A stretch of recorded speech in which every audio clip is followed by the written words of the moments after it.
একটি জঙ্গলে টুনি ও টোনা তাদের মেয়ে পুটিকে নিয়ে বাস করত। একদিন টোনা বাজার থেকে ফিরে আসে, এসে টুনিকে বলে, টুনি বউ, আজ আমি একটু ফাঁকা আছি, তাই চলো পাশের জঙ্গল থেকে ঘুরে আসি। এই বলে তারা তিনজন মিলে বিকালের দিকে বেরিয়ে পড়ে। তারপর তারা সেখানে গিয়ে অনেক মজা করে এবং যখন দেখলো সন্ধ্যা নেমে আসছে তখন টুনি টোনাকে বলে, চলো এবার আমরা বাড়ি ফিরে যাই, সন্ধ্যা তো হয়ে আসছে। এই বলে তারা হাঁটতে লাগে। বেশ কিছু দূর হাঁটার পর পুটি বলে, বাবা, আমি আর পাচ্ছি না, আর কতক্ষণ লাগবে? এই পথ ছাড়া কি অন্য কোনো পথ নেই, যে পথ দিয়ে গেলে খুব সহজে বাড়ি পৌঁছে যাব? আছে একটা পথ, তবে ওই পথে যে তেনারা থাকে।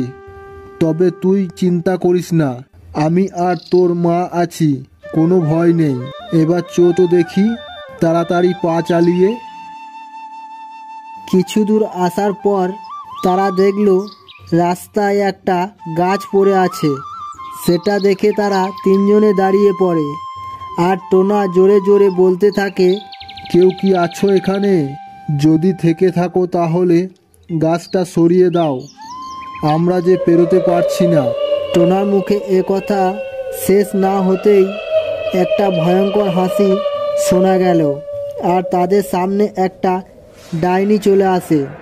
এসে বলে, তোরা জানিস না সন্ধ্যার পর এই পথ বন্ধ থাকে, তাও তোরা এসেছিস, তোদের জানে কি মরার ভয় নেই? এই বলে ডাইনিটা যেই টোনাকে খেতে যাবে অমনি টুনি চিৎকার করে বলে, ডাইনি মাসি, তুমি আমার স্বামীকে ছেড়ে দাও, তার বদলে আমাকে খাও। তখন টোনাকে ছেড়ে দেয়। যেই টুনিকে ধরে খেতে যাবে অমনি পুটি খুব কাঁদতে লাগে আর বলতে থাকে, ডাইনি মাসি, আমার মাকে ছেড়ে দাও, আমার মাকে খেও না, তুমি মায়ের বদলে আমাকে খেয়ে নাও। ছোট্ট পুটির মুখে এ কথা শুনে টুনিকে ছেড়ে দেয় আর তাদের এই ভালোবাসা দেখে ডাইনি খুব মায়া হয়। এরপর তাদের তিনজনকেই ডাইনিটি ছেড়ে দেয়। তারপর তারা ডাইনিটিকে ধন্যবাদ জানিয়ে সেখান থেকে চলে যায়।